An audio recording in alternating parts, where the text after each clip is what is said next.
Hello, and welcome to AIM International's preparatory tutorials for the Information Certification exam.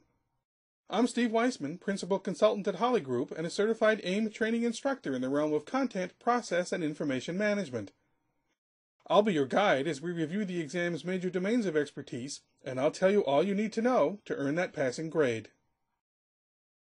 Today's subject is change management, a key part of the special certification, which AIM created to support you as you solve your organization's existing information-related problems and plan for its future. For 60 years, AIM has been the leading nonprofit association, helping users understand how to best manage documents, content, records, and business processes. This module is part of the Plan and Implement Knowledge domain, one of 6 within the certification program. In it, we'll review the basics of change management. Change management is the process of guiding an organization from a current state to a future state that's aligned with a desired business outcome. Reasons for its adoption include a change in the organization's mission, a restructuring of its operations, the hiring of a new senior executive, the adoption of new technology, and a post-merger reorganization. Centered as it is on human comportment, change management is one of the more challenging technology implementation tasks, as it is focused on taking a structured and controlled approach to transforming the values, priorities, and behaviors of individuals so that they align with and enable that defined future state. Change management planning should begin with a clear articulation of why a change is even needed. Without this, buy-in from all affected stakeholders is extremely difficult to achieve, and any strategic direction is very difficult to maintain.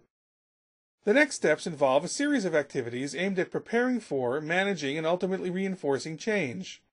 One such methodology from the research firm ProSci is illustrated here. Phase 1 is aimed at getting ready and provides the situational awareness that's critical for effective change management. Phase 2 focuses on creating the plans that ultimately devolve into the project's actual activities, what people typically think of when they talk about change management.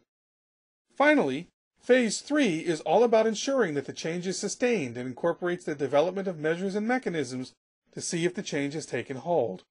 The key to making all this work is communication.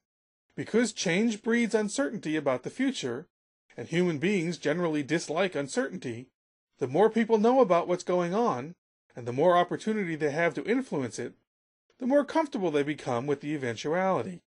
Now, what this communication is, and what form it takes, depends upon the nature of the message being delivered and the roles of the people needing to deliver and receive it. For example, a senior manager or executive sponsor likely would communicate directly to his subordinates and perhaps send a broad message of support to the whole organization. Individual line workers, on the other hand, would get their marching orders from their immediate supervisor, who may narrow the message into only those things that affect them.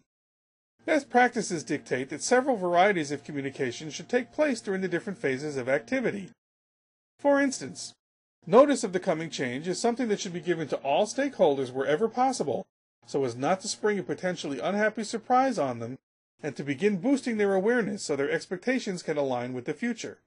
Progress reports should be provided throughout, starting with an articulation of the reasons for change, including how both they and the organization will benefit from successful implementation. It also may be prudent to communicate details of the changes, including those affecting roles, locations, processes, technology, and costs. Training should be conducted so stakeholders are thoroughly prepared to understand, embrace, and function in the new environment. In particular, introducing and orienting users to the newer changed systems and processes will help ensure a smoother rollout. Incentives should be created to motivate stakeholders to participate and ultimately buy into the change initiative. An audit should be conducted after the change is implemented to analyze its impact on both organizational functions and stakeholder sentiment. If resistance or an impediment is discovered, it can be addressed by revisiting the communication, training, and incentives programs just mentioned. Most every successful change management program has an organizational champion working on its behalf. By this, I mean someone, often at a high level, but not necessarily, who takes a leadership role in garnering support for the initiative. The ideal champion is a respected, highly networked person with a broad understanding of how the organization does and should operate. Considered an opinion maker, he or she can translate the overall vision into local scenarios that illustrate the benefits to other stakeholders. The presence of change champions can lead to faster project delivery and sustainable business achievement. Though not everyone has the skills to be ambassadors or advocates of change, or even a requisite commitment to the cause, some of the key attributes can be developed through training and coaching. Here are a few of the most important. Communication, including presentation and engagement skills. Facilitation skills. Interpersonal skills. Influencing skills. Problem-solving skills. And project management skills. Once the change initiative has gained even a little traction, it's important to find and foster the so-called early adopters in the organization. Those stakeholders in the first wave of people who are interested in and accepting of the program. Actively supported and encouraged, their influence can help build momentum and shorten the overall adoption curve. Like champions, early adopters generally hold opinions that are respected by their peers and are more open to embracing change. However, like the term champion, the term early adopter is more of a label than a role, since it entails less responsibility and fewer duties than a more activist champion.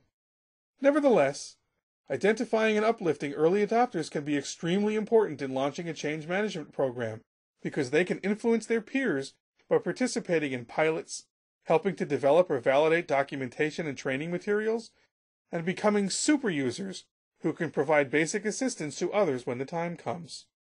This module has reviewed the basics of change management. Having completed it, you may next wish to review the module on transition planning strategies. The material you have just reviewed is part of a broader program of study that prepares you to take the Information Certification exam. This proctored test consists of 100 multiple-choice questions and is delivered electronically by Prometric. You'll have 2 hours to complete it, and upon passing, you'll earn a professional certification that's valid for 3 years. For more information, please visit www.aim.org/certification. Thank you.